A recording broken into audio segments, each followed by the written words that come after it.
down here in Kona at the iconic pier. Behind me, this is where the race starts. Swim kicks off from here and we swim down the bay.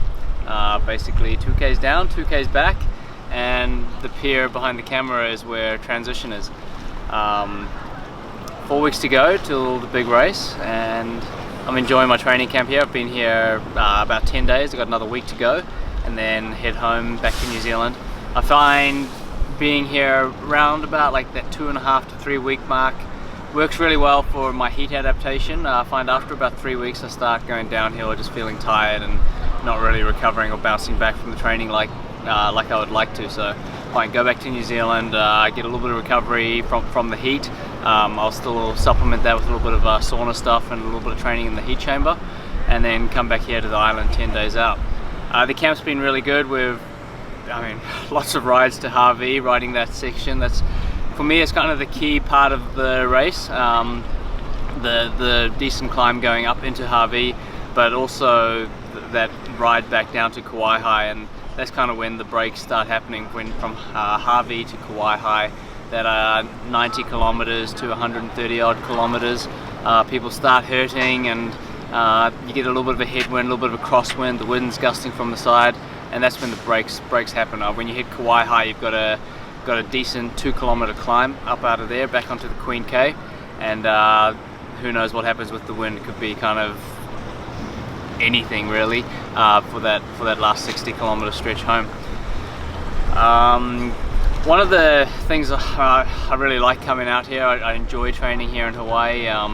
I don't mind the monotony of riding along the Queen K, riding along the course, running along the highway. It's great. It's hot.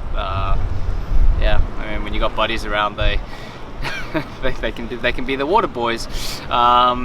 And yeah, it's been great having my buddy Cam Graves here to kind of help push me along some of those runs and kind of get that high-end conditioning, and which has been fun.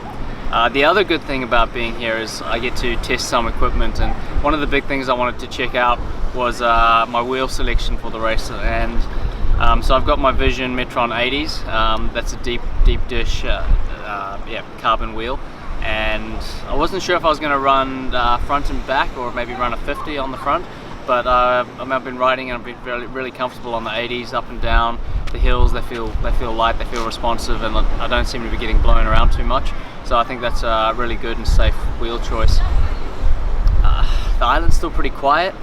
4 weeks out, none of the pros have really come here. You got a few locals training up for the race. Generally around 3 weeks out, you start getting a few people coming in. But with the pool, the Kona Aquatic Centre being closed most of the year, I'm not sure if that'll kind of detract from some of the guys like Sebastian coming in and the likes. It's been tough being away from the family, not gonna lie. I swear, as soon as I got on the plane and looked at FaceTime and had a chat with the kids, the kids were growing up before my eyes, and I'm like, come on guys, just stop, just slow down.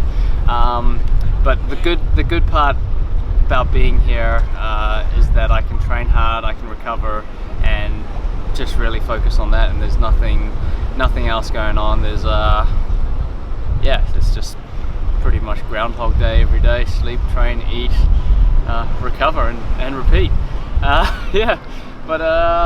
It's good. Looking forward to my last. I got just under a week left here on the island, and then back to New Zealand. I'm looking forward to getting some really good work done, and check it out.